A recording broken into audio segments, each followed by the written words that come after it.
Yo los quiero llevar, eso fue en la región metropolitana, los quiero llevar hasta Rengo, porque la verdad es que Jaime Ibáñez se le ocurrió un plan macabro. Su familia estaba teniendo problemas económicos y de repente uno podría echar mano, no sé, a un crédito, pedirle ayuda a los familiares, y él no, él decide matar a los familiares de su señora. Mató a su suegro en un lugar, después se fue a la localidad de Rosario, en la sexta región, mató a sus cuñadas y todo porque quería unos terrenos de cerca de 300 millones de pesos. ¿Es verdad que quiso contratar sicarios también? El informe continúa con Danilo Villegas. Porque tú eres sospechoso también.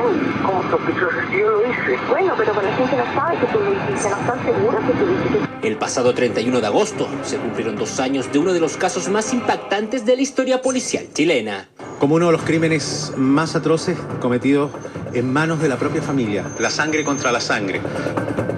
Un cuádruple homicidio en cosa de minutos. Este hombre es el único imputado de los delitos. Él habría acabado con la vida de sus suegros y sus 2 cuñadas. Asesinatos impactantes que dejaron conmocionados a toda una comunidad. Una familia acomodada que terminó de la peor forma. Una herencia que habría sido la causa de los crímenes. Desde el momento que entró en la familia ahí, ya ahí se inició un conflicto que se mantuvo durante todo el tiempo, que fue permanente, ¿no? en la familia con la llegada de Ibáñez. ¿Por qué pasaba eso? Yo creo que era un tema también muy cercano al tema patrimonial, un tema hereditario, que no era ni tan grande tampoco. Viajamos hasta Rengo y llegamos hasta acá. Este es el inmueble donde se produjeron los asesinatos. Hoy luce de esta manera.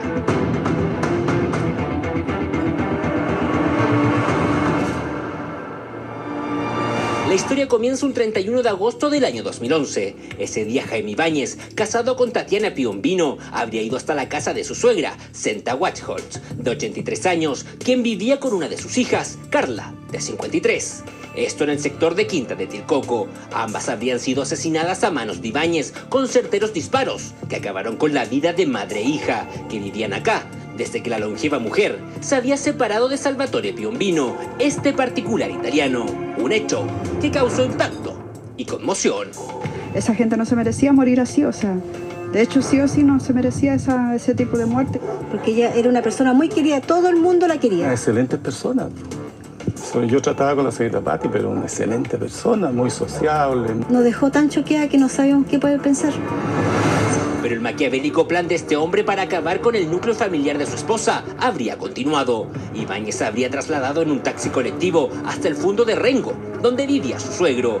Aquí también él había residido algunos años junto a su esposa. Primero habría asesinado a su otra cuñada, Patricia, y finalmente le habría dado 3 balazos en el cuerpo a Salvatore y un cuarto disparo en la cabeza para rematar al hombre de 86 años.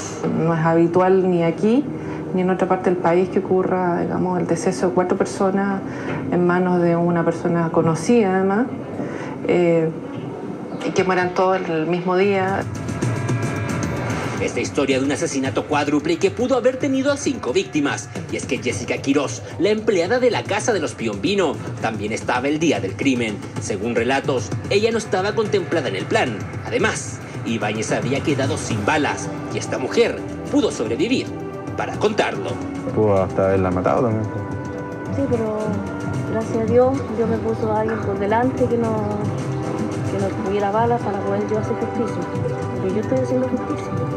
Se lo prometí a ella y se lo voy a cumplir. Así relataba conmocionada Jessica en el año 2011 lo que había ocurrido con la familia con que trabajaba. Un exterminio que acabó con los miembros más cercanos de su círculo. A 2 años de la tragedia viajamos a Rengo para conversar con ella. En un comienzo aceptó ser entrevistada por nosotros, pero antes de iniciar la grabación, se retiró unos minutos, llamó a carabineros y volvió para decirnos que no hablaría, que le habían indicado que no lo hiciera. Jessica sigue con tratamiento psicológico y recordar ese episodio hace que afecte su salud.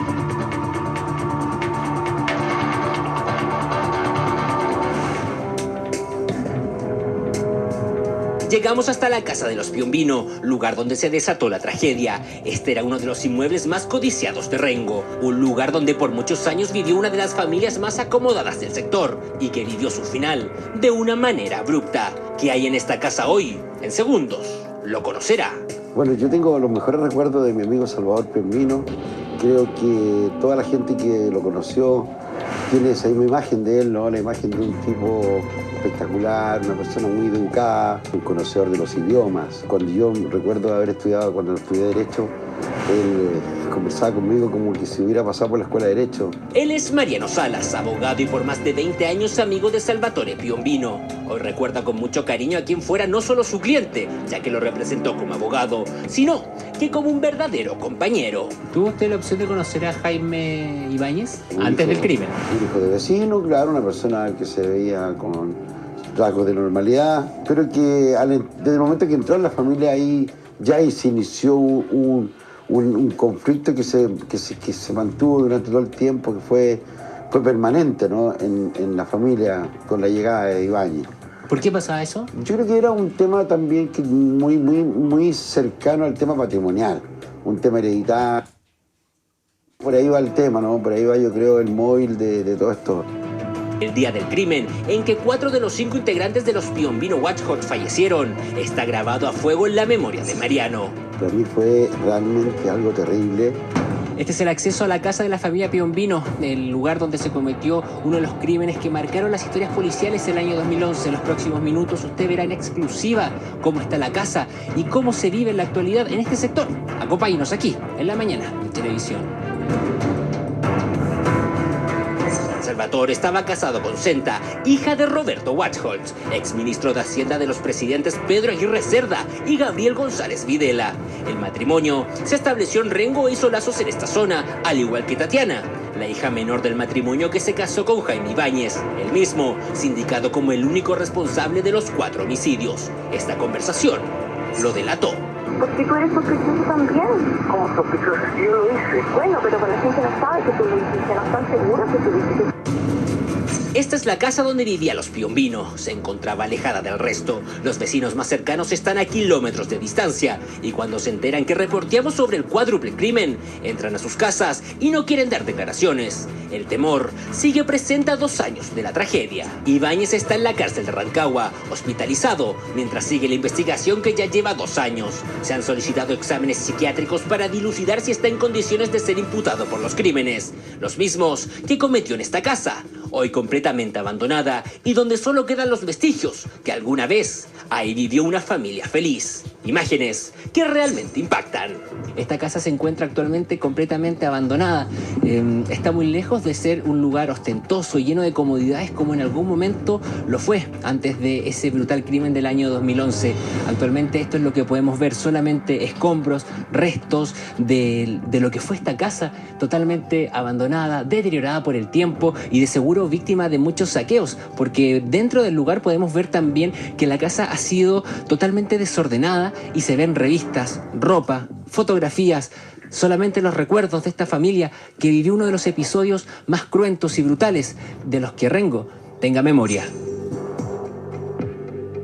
Fotografías, ropa, recuerdos. Una casa que de seguro guarda una de las historias policiales más escabrosas, de las que se tengan recuerdos. Llama la atención que existan tantas cosas adentro y no hayan sido robadas. Temor. Quizás pueda explicarse por qué a este fundo ahora lo llaman la Tierra Maldita. Yo creo que fue una imagen terrorífica el hecho de que en un mismo día, o sea, hoy día salgo de mi casa, voy a tal lugar, asesino a 2 personas, después tomo una locomoción colectiva, voy a otro sitio y asesino a otras 2 personas. Eso sin duda que hace que la gente lo vea de un punto de vista casi como cinematográfico, ¿no? Como de un personaje que anda con la muerte en su brazo y que podría perfectamente haber matado a otra gente, como el caso de la misma Nana, ¿no? Que es el principal testimonio que va a dar luces sobre la veracidad de la participación culpable y dolosa de Jaime Ibáñez en su crimen. El abogado de Ibáñez cuenta que el hombre niega ser el autor de los crímenes, que incluso tenía una buena relación con su suegro y que hasta lo había ayudado económicamente. Eso también lo mencionó Tatiana, la esposa e hija del matrimonio. Le prestó a su suegra 15 millones de pesos para salvar una propiedad que le iban a rematar. Entonces dice, mi marido jamás ha usado la violencia, nunca ha matado ni una mosca. El dinero habría sido el motivo del crimen. Una crisis económica por la que pasaba Jaime Ibáñez, su esposa y 3 hijas, habría llevado a su mente la idea de asesinar a la familia de Tatiana para convertirla a ella en la única heredera. Así lo da a entender en otra conversación telefónica que conserva la fiscalía. Tienen que vender esos fondos y esas cuestiones y ahí tienen plata y pueden seguir adelante estudiando. Pero Jaime, tú tienes que pensar sin sí, ¿no? Si la plata le importa. Ya no hay vuelta atrás, Mariugina, ya se me da el teléfono y no ando 5 mejores de los cerros. La duda es evidente. ¿Qué tanto sabía Tatiana del brutal plan que habría tenido su marido? Para muchos, ella es la víctima de todo esto, pero versiones que recogimos en Rengo cuentan que Tatiana no asistió a ninguno de los 4 funerales de sus padres y hermanas. Sin embargo, estuvo en el control de detención de Ibáñez e incluso lo seguiría visitando en la cárcel. Miren, no, yo no he sabido nada de Tatiana y solo he sabido de ella por algunas omisiones, ¿no?, en que ella habría incurrido. De hecho, no la vi en el funeral de su padre, de su madre y de sus 2 hermanas. ¿No fue ninguno? No fue, fue un funeral que se hizo junto, de manera conjunta de los 4. Y la verdad es que yo no la he visto en circunstancias que tengan que ver con ello, ¿no? Y también es un tema que se dice, ¿no?, que no habría participado, cosa que llama un poco la atención en términos sociales.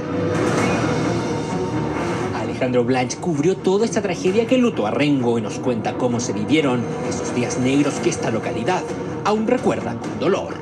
Fue terrible, me recuerdo que ese día, cuando empezaron a correr los rumores sobre este asesinato múltiple, nos dirigimos inmediatamente al lugar donde habrían sucedido los hechos. Porque fue bien extraño, porque se descubrieron 2 crímenes aquel día, y cuando se estaba investigando eso, se descubren los otros 2. Porque el cuento es tan complicado porque la policía investigaba estos 2 crímenes y luego se encuentra para seguir investigando quién podría ser el autor. Se dirigen hasta este otro lugar a donde habría matado primero a la señora y a una de las hijas. Dentro de lo escabroso se cuenta de que este señor se encuentra con la nana que trabajaba con Piombino y él habría percutado el arma para también silenciarla, cosa que también se cuenta de que se trabó el arma. Entonces, el crimen fue muy planificado, con muchos errores, evidentemente, porque lograron, digamos, dar con el autor, pero es muy escabroso matar por dinero. Se cuenta que había un pagaré también pendiente, que se iba a vender el sector. Fue terrible. Y primero porque Rengo es una ciudad tranquila.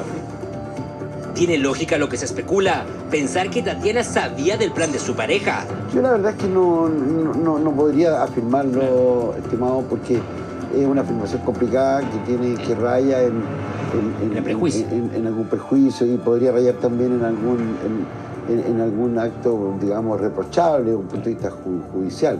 Sin embargo, yo creo que las circunstancias dan como para que se piense cualquier cosa en ese sentido. Se habló que ella, la esposa, habría comentado a su padre que tenía un cáncer. Entonces, bueno, producto de esto, Piombino habría vendido o entregado dinero para que ella se mejorara, cosa que al final de cuentas, al parecer, no fue tal el cáncer.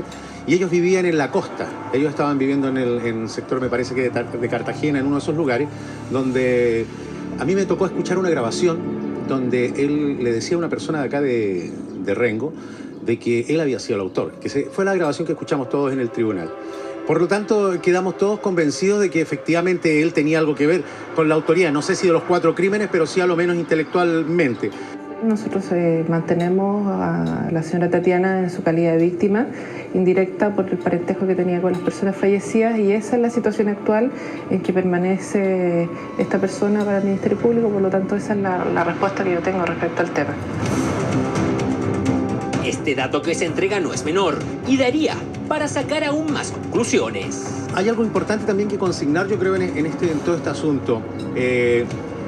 Como el modus operandi habría sido el dinero, hay casi certeza de que existirían otras hijas de Piombino, por lo cuanto la señora Tatiana no sería la única heredera o la heredera universal de los bienes de Piombino. Fuera del matrimonio que tenía, tendría... Yo conversé con una persona que me asegura que hay una hija en Valdivia, que es una hija de Piombino, que se habían hecho los exámenes de ADN Todo esto es trascendido, pero tiene mucho de cierto. Piombino era un señor muy seductor. Entonces también se tejieron historias sobre eso, que habrían mujeres que habrían conocido el amor de Piombino y de ello habría habido un producto, una o dos hijas. 2 años han transcurrido desde el crimen en el fondo que ahora llaman la Tierra Maldita. En Rengo quedan los vestigios físicos del lugar de la tragedia y en la memoria de los habitantes de la localidad está más vivo que nunca el recuerdo. Era gente de acá conocida y se sabía que eran bien tranquilos, entonces fue impactante al menos el grado de violencia que hubo. Qué impresionado uno, impresionado de ver esas cosas tremendas que pasan. Que parece que no van a pasar aquí en estas partes. Pues en todo caso siempre se barajó eso, que él era él. Pero, ¿qué sacó nada? La investigación estaría próxima a terminar, por lo que en los meses venideros volverá a la palestra este caso. ¿El último que supiste de Jaime Ibáñez? Que estaba detenido, que efectivamente estaba detenido, pero que no hay condena, que todavía estaba en investigaciones. Pero me parece bastante tiempo para investigar un crimen, habiendo tantas pruebas, habiendo el arma, confesión. Entonces eso es un poco extraño. A mí, en lo personal, me parece que la sentencia va a ser sentencia culpable para Jaime Ibáñez y la condena bordeando los 80 años en calidad de crímenes alevósicos y premeditados. Eso significa que son homicidios calificados y que por lo tanto la pena es homicidio perpetuo calificado. Esa es la pena lógica que debería tener. Esa es la pena lógica. ¿Por qué características se va a recordar este caso? Como uno de los crímenes más atroces cometidos en manos de la propia familia. La sangre contra la sangre. Una historia brutal que sacudió a toda una comunidad y que sigue causando el mismo impacto que hace 2 años. Un imputado que niega todos los asesinatos y una localidad que aún no puede superar el crimen de toda una familia. Nos niega los asesinatos del señor Ibáñez, pero la verdad es que lo que se escuchó en el tribunal y que nos mostraba Danilo Villegas es decidor cuando le dice, era la señora o no, era Tatiana la que había estado hablando y le dice, bueno, tú eres sospechoso. No, si yo lo hice. Bueno, pero ese no es el tema. Pero con esa frialdad. Ahí hay una confesión, primero, que yo lo hice a pesar de que después en el juicio lo niega. Y lo segundo que llama la atención, que la hija de quienes están fallecidos y hermanas de quienes han sido asesinados mantiene esta conversación tan serena con él hablando de la muerte de su padre. Y el funeral de sus padres. O sea, a mí me llama la atención eso, Karina. A lo menos llama. Claro, parece que ahí también en el juicio se ha adjuntado una llamada telefónica que él hizo a Carabineros donde confesó en una primera instancia que había cometido los crímenes, pero después se retractó.